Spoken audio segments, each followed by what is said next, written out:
ప్రపంచంలో ఎంతోమంది అమ్మాయిలు ఉండగా కేవలం సమంత మాత్రమే ఎందుకు ఇలా? ఈ క్వశ్చన్కి ఆన్సర్ చేసే దమ్ము ఎవరికైనా ఉందా? ప్రజెంట్ ఇదే న్యూస్ అయితే ఇప్పుడు నెట్టింట బాగా వైరల్గా మారిందని చెప్పవచ్చు. మరి ప్రపంచంలో ఎంతోమంది అమ్మాయిలు ఉండగా కేవలం జెస్సీని మాత్రమే ఎందుకు లవ్ చేశాను అంటూ ఏ మాయ చేసేవే సినిమాలో నాగ చైతన్య సమంతను చూసి చెప్పుకొస్తాడు.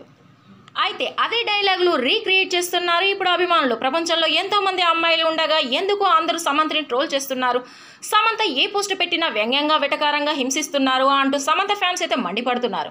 ఇక ఈ మధ్య కాలంలో సమంత పేరు అయితే సోషల్ మీడియాలో ఏ రేంజ్లో ట్రోలింగ్కి గురవుతుందో మనందరం చూసుకొస్తున్నాం. ఇక మరీ ముఖ్యంగా చూసుకున్నట్లయితే సమంత ఓ మంచి పోస్ట్ పెట్టినా తిడుతున్నారు, చెడు పోస్ట్ పెట్టినా తిడుతున్నారు. దీంతో అయితే సోషల్ మీడియాలో చాలామంది ఆకతాయిలు ఆమెని ట్రోల్ చేస్తున్నారు. ఇక ఈ క్రమంలో సమంత ఫ్యాన్స్ తెగించి అడిగైతే కడిగి పారేస్తున్నారని చెప్పవచ్చు. మరి రీసెంట్గా బాలీవుడ్ స్టార్ హీరో వరుణ్ ధావన్ తన పుట్టినరోజును సెలబ్రేట్ చేసుకున్నాడు.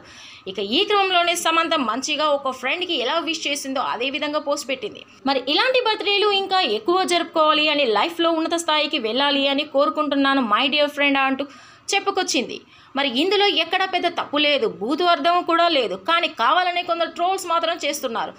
ఇక సమంతకి మొగుడు తప్పిస్తే మిగతా అందరూ కావాలి అని, మొగుడిని తప్పిస్తే మిగతా అందరినీ పట్టించుకుంటుంది అని నానా విధాలుగా మాట్లాడుతున్నారు. ఇక దీంతో అయితే ఫ్యాన్స్ కొందరు అలాంటి వారిని అడిగి కడిగి పడేస్తున్నారు. ఇంతకంటే దారుణమైన పోస్టులు కూడా చాలామంది హీరోయిన్స్ పెడుతున్నారు. మరి వాళ్ళ విషయాల్లో మీ నోర్లు లేవు ఏంటి అంటూ ప్రశ్నిస్తున్నారు. మరి ఈ ప్రశ్నలకైతే ఆన్సర్ చెప్పేద్దాము. ఆ ట్రోలింగ్ చేసే వాళ్ళకు ఉందా? చూద్దాం ఎలాంటి జవాబు వస్తుందో.